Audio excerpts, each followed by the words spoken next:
Hey there, beautiful souls, and welcome to another episode of Pain to Power. I'm your host, Jill Ripley, and today's episode touches on a topic that I have wrestled with many times in my own life. We're talking about how to return to love when life has given you so many reasons to doubt, to fear, and to be angry. And before we go anywhere with this, I want to say something clearly, gently, and with full understanding, empathy, and respect. If you feel guarded, if you feel cynical, if you feel angry, numb, distrustful, or closed, there is nothing wrong with you. Those responses didn't come out of nowhere. They came from experience. They came from loss. They came from disappointment, betrayal, from moments where you opened your heart and paid a price for it. So, if love feels far away right now, it doesn't mean you failed. It means you've adapted. And the good news is that you are not destined to stay stuck in lower density emotions. Love exists deep within you. It's just been buried beneath layer upon layer of lived experience. And if you're open and willing to put in the work, it can be uncovered and flow freely in your life again. Most people don't stop choosing love because they're cold or broken. They stop because loving costs them something. And at some point, your nervous system learned that staying open wasn't safe. So you protected yourself. That protection might look like anger, hyperindependence, emotional withdrawal. It might look like staying busy so you don't have to feel. It might look like control, cynicism, or a quiet, I don't care anymore. I know for myself, anger, hyperindependence, and a need to control have been some of my go-to safety strategies. But underneath all of it is usually the same truth, that you cared deeply and you got hurt. Life has a way of teaching us lessons that we didn't sign up for. Loss arrives uninvited. People change, relationships end, and trust is broken. Dreams don't always unfold the way that we hoped, and slowly, sometimes without even realizing it, the heart tightens. Not all at once, just enough to get by, just enough to survive. And here's the thing I want you to hear. Those responses once served you. They helped you to function.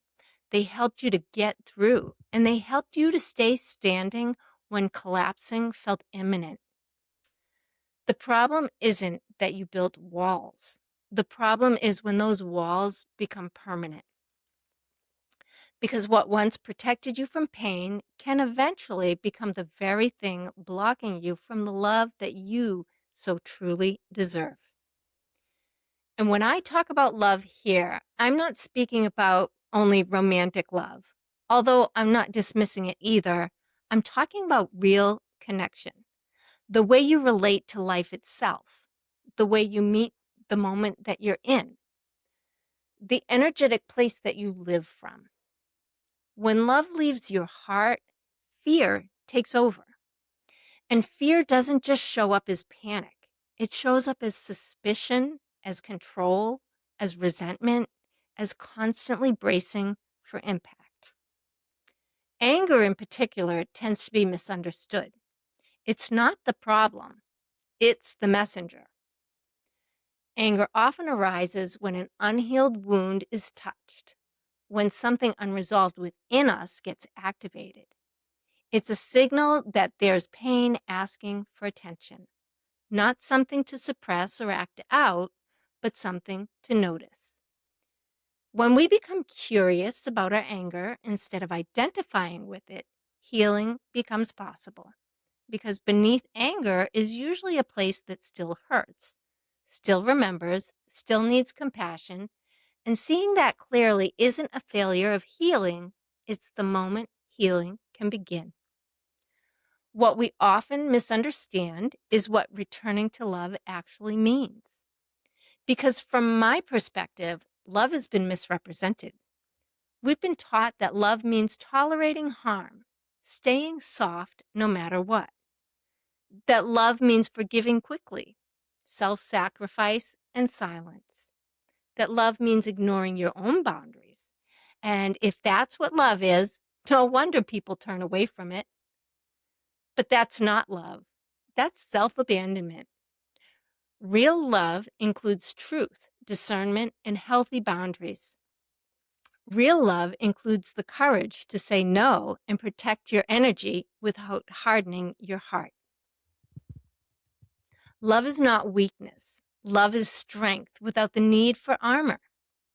Returning to love does not mean trusting everyone again or reopening doors that should remain closed.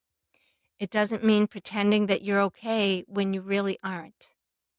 Returning to love means choosing not to let what hurt you become who you are.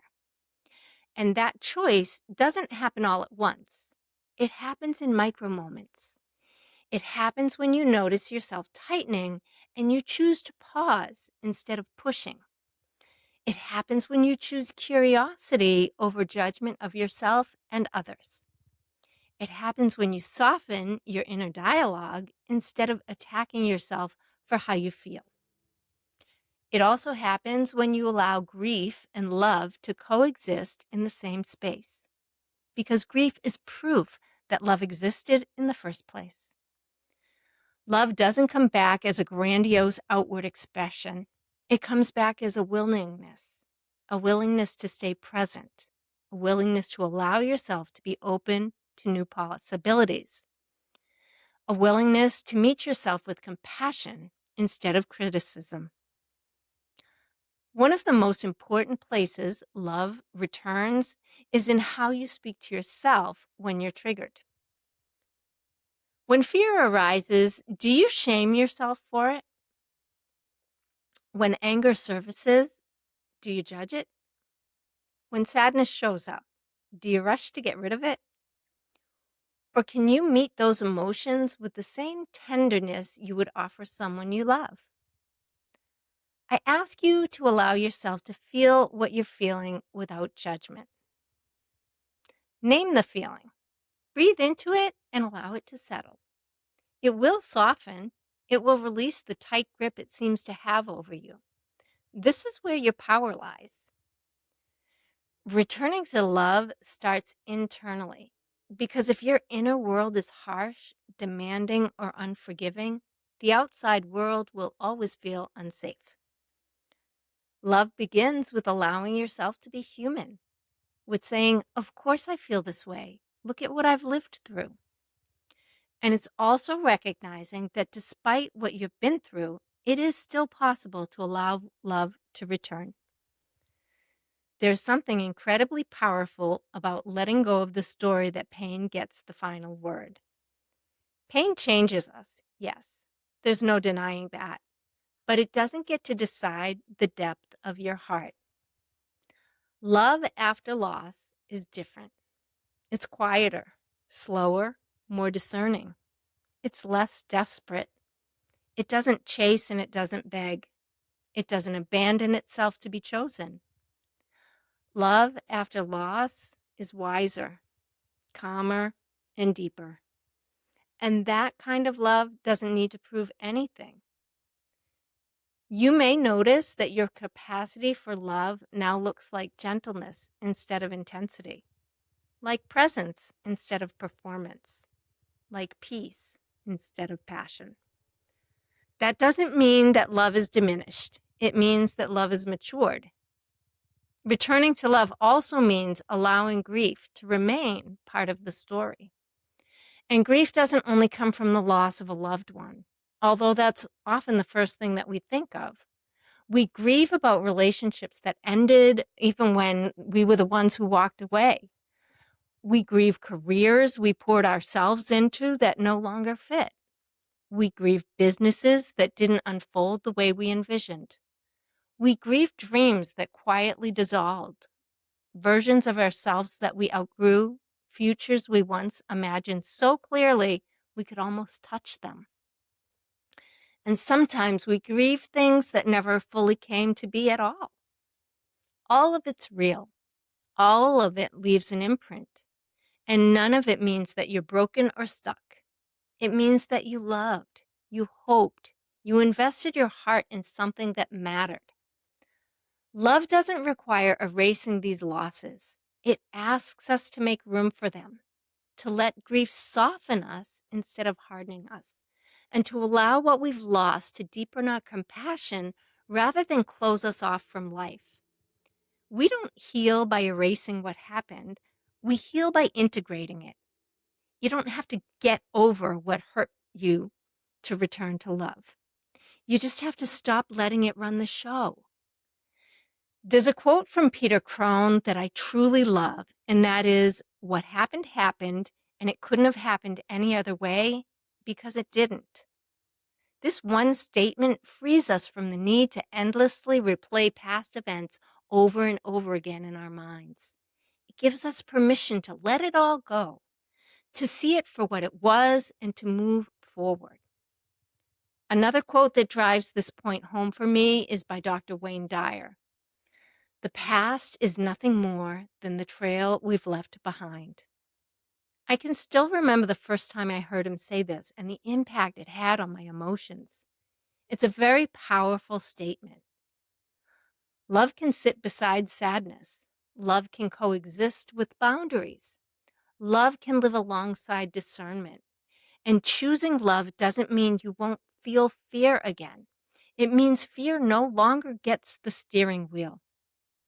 Sometimes returning to love looks like choosing neutrality instead of reactivity. Sometimes it looks like not taking the bait. Sometimes it looks like walking away. And sometimes it looks like staying open without abandoning your own sense of safety. Love is not reckless. Love is grounded. It's rooted in presence. And presence is where safety and self-trust are rebuilt. When you're here, now, you're not reliving the past or rehearsing for the future. You're meeting this moment as it is. And in this moment, you're okay. That's where love lives. Not in the stories, not in the fears, not in the what ifs. Right here. So if you're listening to this and wondering how to return to love, start small. Soften your breath. Unclench your jaw. Let your shoulders drop. Ask yourself, what would it feel like to just let go of all the fears, worries, and problems and sit in peace? Sit in contemplation of this question. No judgment, just noticing. Because love doesn't need to be dramatic. It just needs to be remembered. And it hasn't gone anywhere. It's been waiting patiently beneath the armor. Thank you for being here with me today. Thank you for your willingness to explore something tender and real. If this episode resonated, I invite you to sit with it. Let it unfold in its own time. And remember, returning to love doesn't mean becoming who you were before. It means becoming who you are now with tenderness. I'll see you in the next episode. Thank you so much for sharing your time with me today. I truly honor you for being here and for choosing to do this deeper work. If this episode resonated with you, I'd love to stay connected. You can sign up for my newsletter at empoweredbythestorm.com/newsletter. And when you do, you'll receive a free copy of my How to Love Yourself workbook as a thank you. My book, Empowered by the Storm, is also available on Amazon if you'd like to go deeper into this work on your own time. And if you're feeling called to more personal support, you can visit my website to explore private coaching and see if it feels like the right next step for you. Until next time, be gentle with yourself, trust your journey, and remember, your healing matters.